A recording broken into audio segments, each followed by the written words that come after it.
j'ai décidé de rétablir un couvre-feu à 23 heures à compter de demain et pour un minimum de 3 semaines. Cette mesure est aussi un signal d'alarme, le dernier, avant des mesures plus fortes. Et collectivement réagir, mesdames et messieurs, c'est aujourd'hui se faire vacciner. Je le dis très simplement, il n'y a pas d'autre solution. Toutes les mesures qui inciteront à la vaccination nous aideront à sortir de cette crise. Et c'est pourquoi j'ai demandé au gouvernement, qu'il a accepté, que les mesures de passe sanitaire à compter du 21 juillet pour les événements sportifs et culturels et début août pour les restaurants et les bars soient pleinement applicables à La Réunion, en même temps qu'ils entreront en vigueur dans l'Hexagone.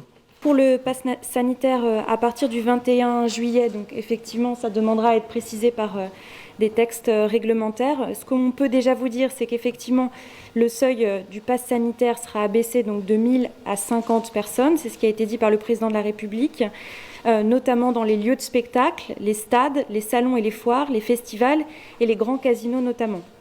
On a également les parcs à thème, par exemple les zoos, les établissements sportifs clos et couverts, bowling et salles de jeux, cinéma, théâtre, musées et monuments. Vous avez 3 possibilités de valider, entre guillemets, le pass sanitaire. Vous avez effectivement le fait de disposer d'un schéma vaccinal complet. C'est la possibilité, bien sûr, qu'on pousse le plus.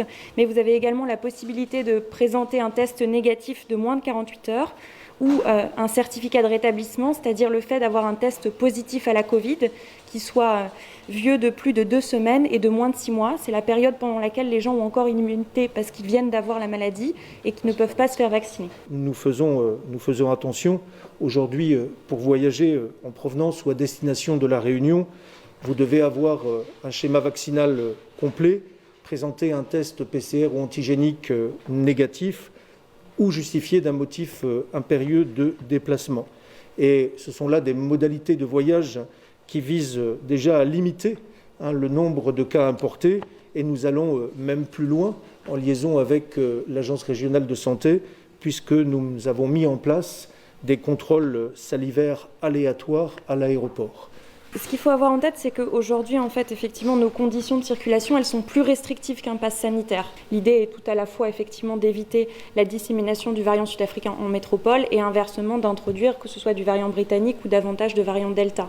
Les motifs impériaux, aujourd'hui, sont liés à ça et ils n'ont pas vocation à évoluer à court terme. 40 cas de personnes victimes du variant Delta, donc 25 confirmés par séquençage et 15 par criblage, et surtout sur une dizaine de clusters différents et dans des endroits différents à La Réunion, l'Ouest, Saint-Denis et puis Saint-André.